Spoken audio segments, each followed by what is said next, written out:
Адууны импортыг эх оны 1-р сарын 1-ээс эхлэн 10 жилийн хугацаанд хязгаарлах хууль хэрэгжиж эхэлнэ.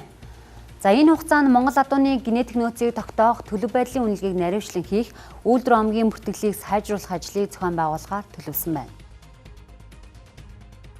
Монгол улсад импортлсон адууны тоо толгойг авч үзвэл 2020 онд 176, 2022 онд 912, 2024 онд 503 адууг импортлсон байна. За манай улс гол төлөв Орос, Японы улс, бүгд найрамдах Хятад ард улс, Польш, Турк зэрэг улсуудаас адуу импортлж байна.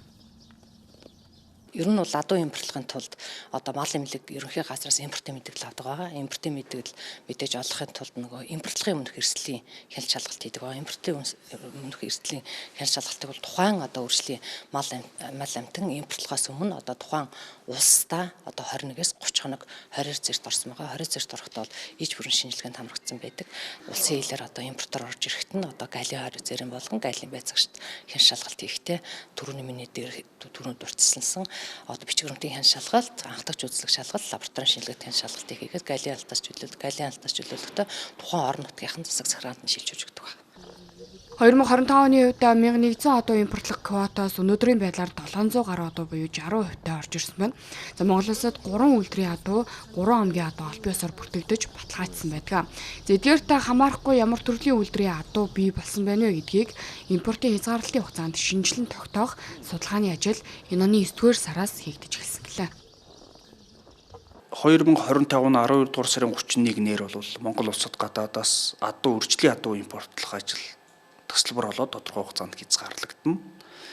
Гэтэл Монгол улсад бас нэлээд олон тооны адуу орж ирээд аль хэдийн одоо байршчихсан, утасчихсан энэ чиглэлээр дагнан үржүүлдэг аж ахуйнууд бий болцсон байж байгаа.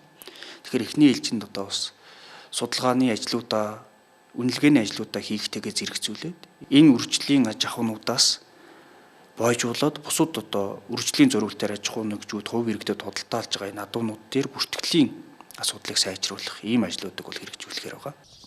Малын генетикийн нөөцийн тухай хуулийн биелэлтийг хангуулах, Монгол малын генетик нөөцийг хамгаалах, ашиглалтын тогтвортой байдлыг хангах чиглэлээр адуун сүргийн тархац, үйлдвэрлэх байдлыг бүс нутгаар нь гаргах шаардлагатай. Мөн үржлийн адуунд удамзан үнэлгээ хийх, бүртгэлжүүлэх, үндэсний хэмжээний мэдээллийн нэгдсэн санг бүрдүүлэх, адуу судлал, төрөлжилт ашиглалтыг нэгдсэн бодлогоор хөгжүүлэхэд төр хувийн хвшлийн байгууллагын хамтын ажиллагааны тогтолцоог бүрдүүлэхээр зорж байгаа.